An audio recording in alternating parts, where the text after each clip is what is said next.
ये वो लोग ही लेना जो पूजा में विश्वास करते हैं। अब जो नहीं जानते, अभी से मेरा चैनल है, उसके ऊपर ओके करो, सब्सक्राइब करो और मेरे से जुड़े रहो।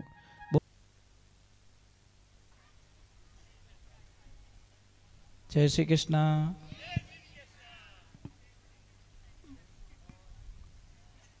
ठा पढ़ियो नहीं पढ़ियो।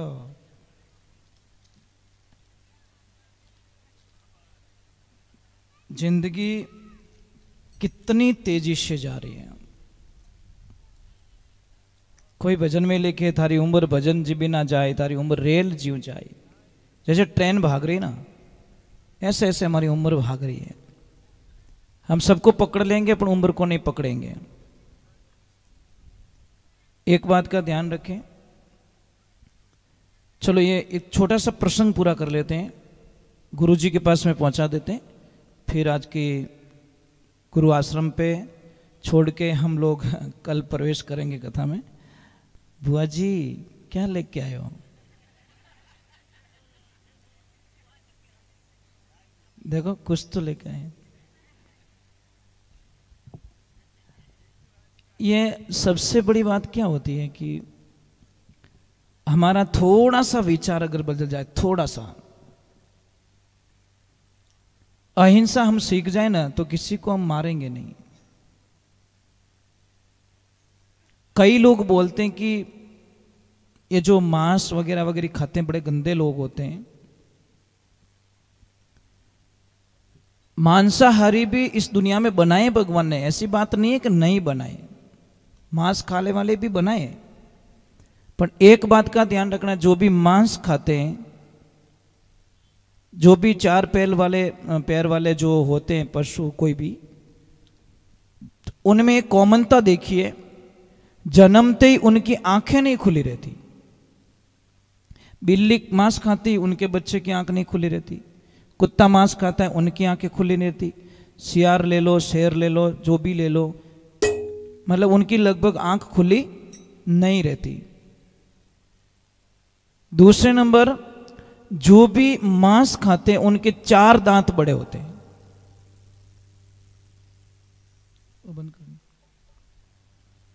समझ में आ रही नहीं? तो उनको पकड़ने के लिए। तीसरे नंबर, एक और कॉमनता बताई। हम लोग डायरेक्टली उस रिजल्ट पे चले। जो भी मांस खाते हैं लगभग वो जीभ से पानी पीते हैं, होठ से पानी नहीं पी सकते। आप कुत्ता ले लीजिए, जीभ से पानी पीता। बिल्ली ले लीजिए, जीभ से पानी पीती है। शेर, चीता, कुछ भी हो, वो सारे जीभ से पानी पीते हैं। तो हमको सोचना पड़ेगा। परंतु एक और विधान बताया, वापस इसी में बताया है कि अगर इंसान उस लेवल पे नहीं जाएगा तो उसका एंड कैसे होगा। और शायद तो आप सब रोज रोज शाम को भी दिया बत्ती करो तब शांति की प्रार्थना करना, सुबह भी आरती करो तो शांति की प्रार्थना करना कि विश्व में शांति बने रहे, सबको सद्बुद्धि रहे और सब लोग भाईचारे से रहे, क्योंकि समय आने पर सब चले जाएंगे। पर बिना ऋतु फल तोड़ा हुआ और बिन मौसम बरसात हुआ नुकसान करता है।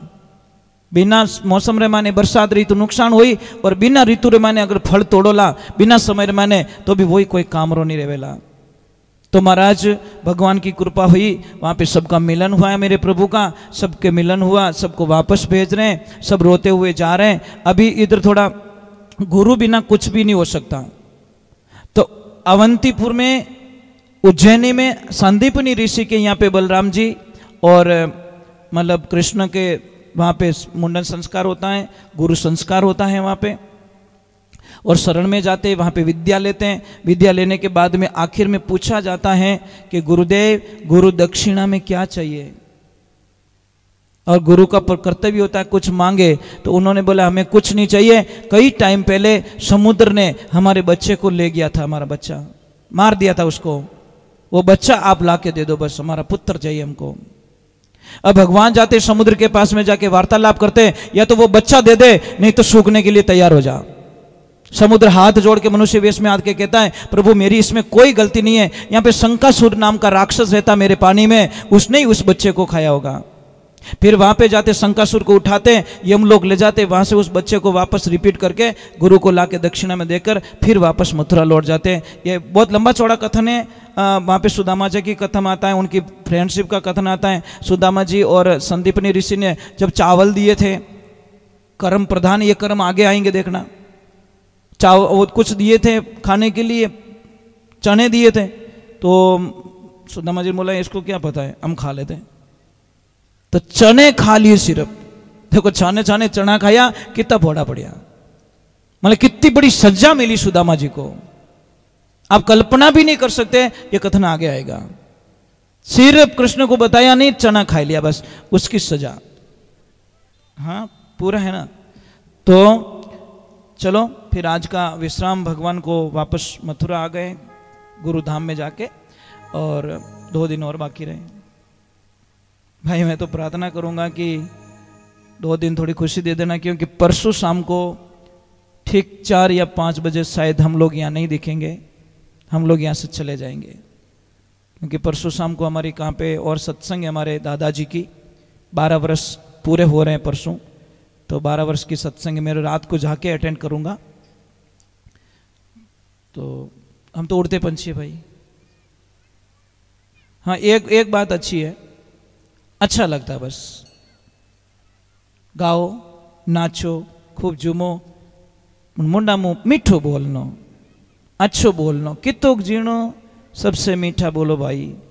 इस जबान में अमृत है, इस जबान में जहर है। शास्त्रों में तो ये लिखा है कि रसना तू राम बिना मत बोल। रसना जबान को कहा कि जितना तू भगवान का भजन कर ले उतना आनंद आ जाएगा। और मैं आप सबको कह रहा हूं, एक लिखवा रहा हूं, एक तो कल मैंने एक प्रश्न छोड़ दिया था अधूरा, गोलोचनी किसे कहते हैं? अगर उसको कोई इसको ज्ञान हो जाए और वो आपको मिले तो बहुत अच्छा आपको घर में बेनिफिट हो सकता है। गोलोचनी कहते हैं जब गाय बछड़े को जन्म देती है, गाय के बछड़े में आप देखना वाइट वाइट खुर होते हैं, इतने इतने ऊपर का कवर होता है, वो चीज आपको ले लेनी चाहिए। कई अज्ञानी लोग लेते भी नहीं है। जब बछड़ा खड़ा होता है उससे टूट जाए, इतना भी कण मिल जाए ना आपको, उसको कहते हैं गोलोचनी। वो इतनी शुभ मानी गई है आप कल्पना नहीं कर सकते। उसको ले जाओ दीपावली के पूजन में रखो। और एक और मैं पूजा बता देता हूं आपको, 5 नारियल लेना है आपको, श्रीफल कितने, जो पानी वाले नारियल, और 5 लेने हैं गोमती चक्र। ये मिल जाएगा पूजा के दुकान पे, गोमती चक्र 5 आएंगे।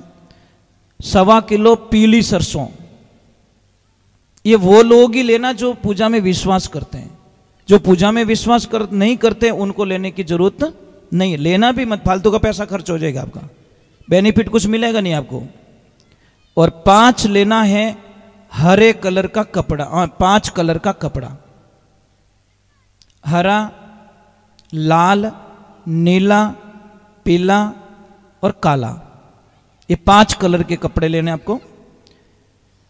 सबसे पहले जब आप दीपावली की पूजन करो उस टाइम में ये उपयोग कर देना, उस टाइम में लेनी ये चीजें, मैं अभी एडवांस में बता रहा हूं। या कभी भी शुभ कार्य हो उस टाइम भी कर सकते हो। दीपावली कोई ज्यादा ताकतवर होती है, अमावस्या होनी चाहिए। शाम को पूजा करनी है, कपड़े को बिछा दो, उसके ऊपर नारियल रख दो, नारियल के ऊपर गोमती चक्र रख दो, और 125 ग्राम पीली सरसों डाल दो, और 5 कपड़ों को 5 सबको गांठ गांठ के बांध के अलग अलग पैकेट बना लो। पूजा करके सुबह के टाइम में पूजा में से निर्वित होके वो पहला वाला जो हरा वाला नारियल है वो बांधना आपके घर के पूर्व के कोने में, पूर्व दिशा में। जो लाल वाला बांधना दक्षिण में, पीला वाला बांधना है पश्चिम में, और नीला वाला बांधना है उत्तर में, और मेन गेट पे बांधना है काले वाला नारियल। फिर इसका चमत्कार देखना आप कल्पना भी नहीं कर सकते।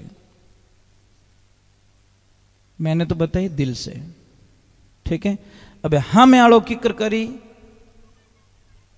बस ये उसकी भावना समझ में आ रही नहीं। मास्टर जी जब पढ़ाते हैं तो सबको दिल से ही पढ़ाते हैं, पर कोई कोई बच्चा बड़ा ध्यान रखता है, अच्छे नंबर लाता है, अन कोई कहे तो रोज ही पढ़ा हुई जे मार सके, रोज तू पढ़ ही है, लास्ट में नंबर कम आना ही है। तो हम तो जो भी बताते हैं, जो हमको अच्छी लगती चीज बता देते हैं, ठीक है। अब सारे लोग खड़े हो जाइए और आनंद लेते।